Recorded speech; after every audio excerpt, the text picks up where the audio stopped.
Okay, Leo. So if we start from the very beginning, this is the beginning of the month and we're just generally working through towards the end of the month there. So your one major arcana card is your Hermit card. Now he often gives us the feeling of taking some time out or retrieving into your inner psyche, interestingly enough, to see what's sitting right above it as well.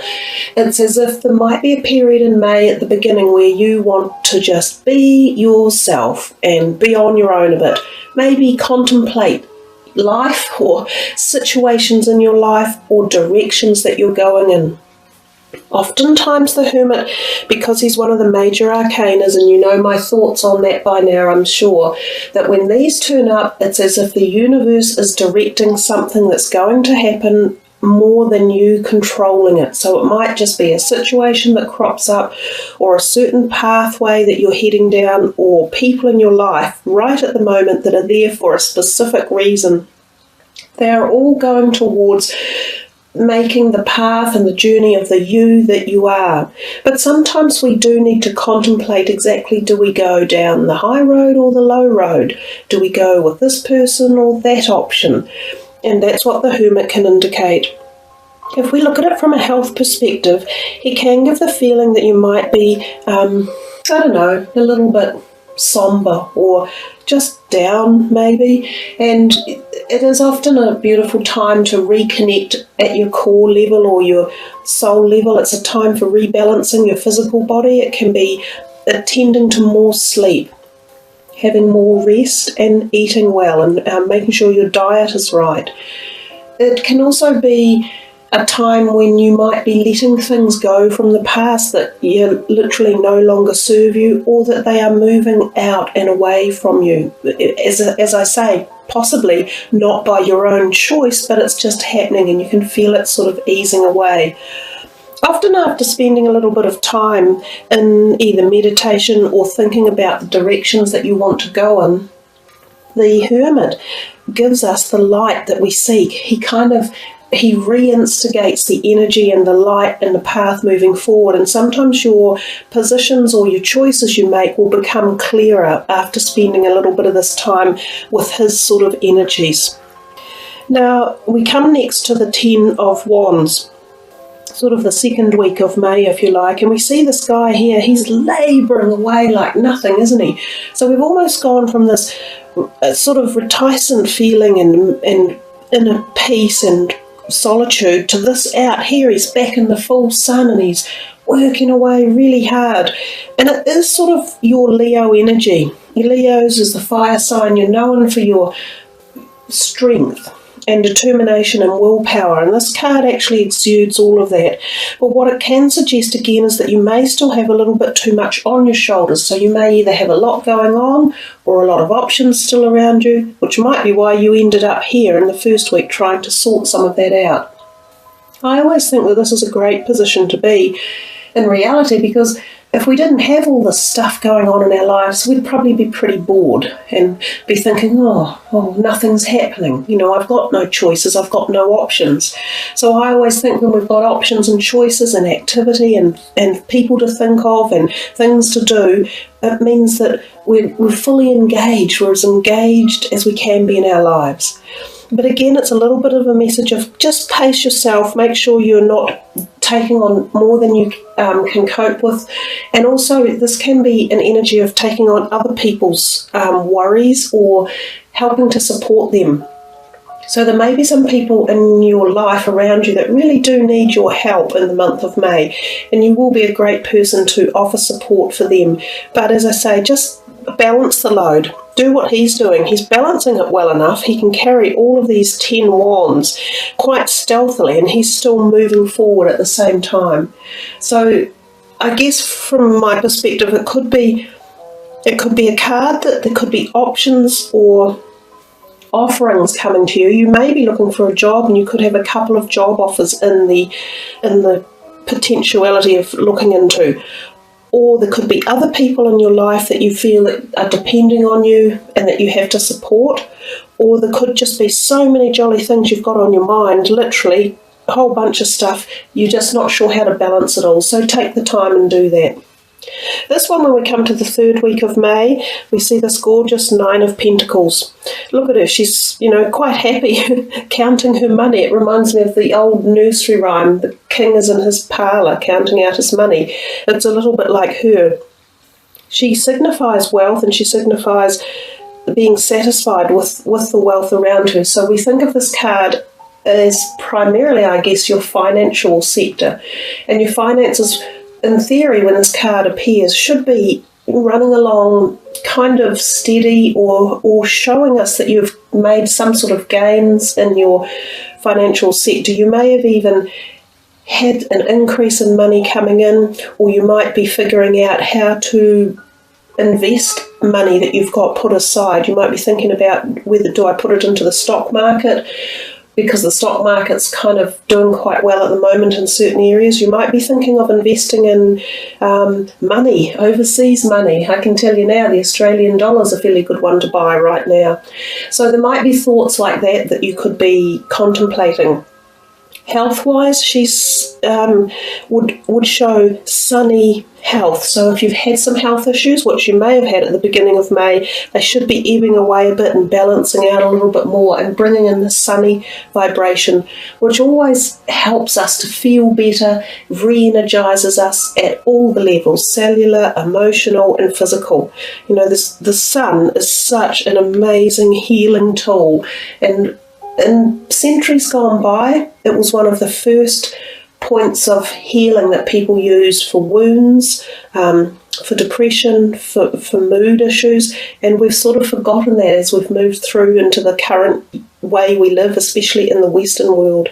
But the sun is a great healer, one well worth getting out into, and that could be another message of that card. Get outdoors as much as you can and enjoy your weather and your seasons, especially if you're in the Northern Hemisphere.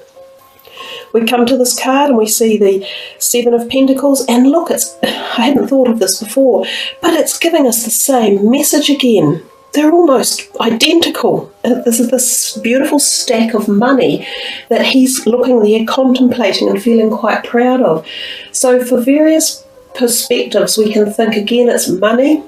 It's either that you might come into some money, or you're going to buy something, or invest in one way or another. And it would seem that the end of May could work out quite well for you to look into these particular areas.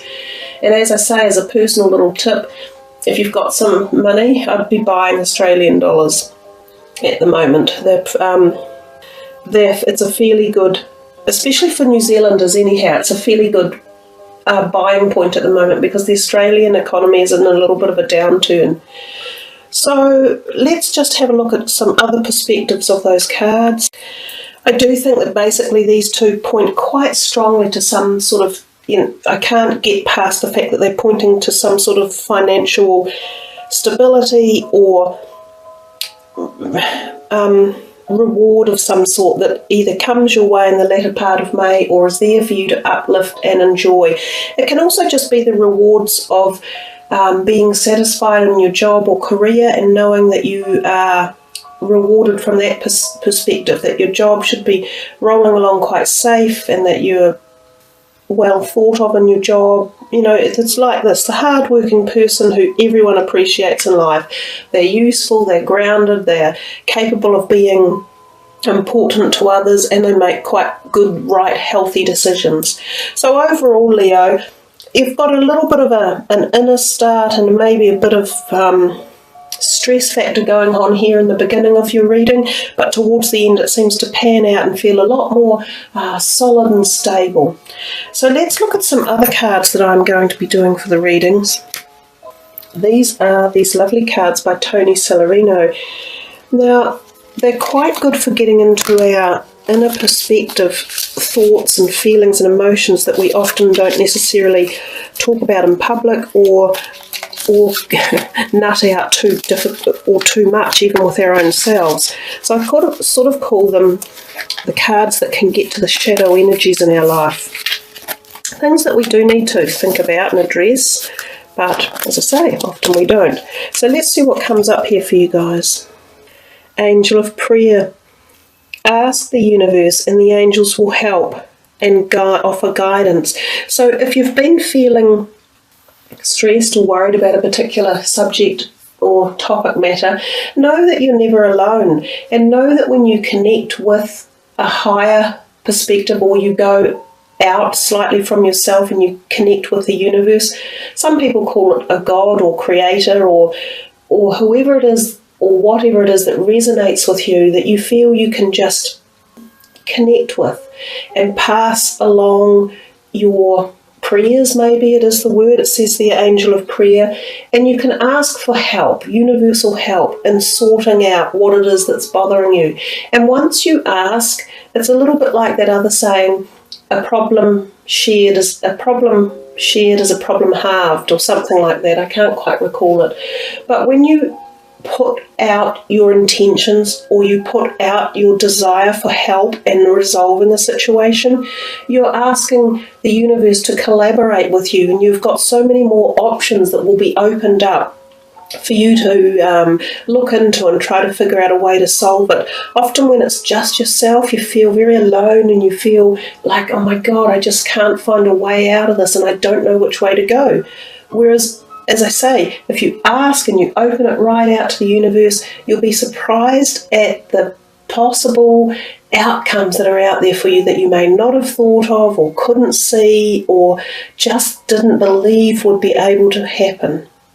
So open yourself up to that beautiful essence of sharing your problem. Doesn't have to be with a person, but just share it with yourself and the universe, and ask for resolve. Because it does work, it really, really does. And you have to have a bit of faith that it'll work too. So one more for you. Goddess of Oneness. It's very interesting that these cards seem to be repeating themselves within the readings quite a lot. Now this is an interesting one. It has two meanings, this card. This is saying that someone you love is thinking very fondly of you. So I've said in another reading, it can be that literally the fact that you are cherished, and know that too. And there was that feeling coming through your readings with the beautiful Nine of Pentacles, that, you know, the woman with, she offers so much of that love and harmony and happiness and peace. This person or someone around you feels that about you. Now, they can be a new person coming into your life too, who you'll connect with, who will feel this, or it will be someone who can offer you this support system, exactly like a tree, just holding and nurturing and offering you strength and support for whatever it is that you ask for. And as well, this card can be from deceased past relatives or friends that are very dear to you, and know that they're still with you, even though they've just crossed to the other side of life that we can't see. They still love you, and they still put out that beautiful vibration and essence of support and nurturing. It's just that sometimes we can't feel it in the physical plane. But know that you're not alone, and the people that you've loved before, that love is endless. It goes forever. So there you are, Leo. It's quite an intense little reading for you guys, isn't it? Let me just finish off with one of the Atlantis cards, the lovely white light, because everyone else is getting them, so I don't see why you guys shouldn't. It's kind of how it's going. Okay, I'm just going to pull this one here. Meditation, Jophiel. Well, it looks as though there will be some advantage for you guys to connect with that meditative essence of life, and that seemed to be the beginning message with the Hermit card at the very beginning of the reading. It is a beautiful place to contemplate your pathway forward, to recharge your soul, to get energy from places that you didn't know that existed, to balance your physical, emotional and spiritual body. Meditation is like a full-on exercise if it's done really well. It's powerful, it's unifying, and it's a peaceful connection to your inner being. And in reality, that's what we're actually here for, to kind of make sure we're fully connected at all levels. So there you are, Leo. I wish you some great meditation time and some enjoyment with that. I know as a fire sign it can be hard to slow down and appreciate the quiet side of life, but I think sometimes that's when you'll get the biggest treasures of connection. Okay, guys, you have a great May. I wish you the very best. Thanks for following and liking and leaving your comments. and I'll catch you in June. Kia kaha and much aroha.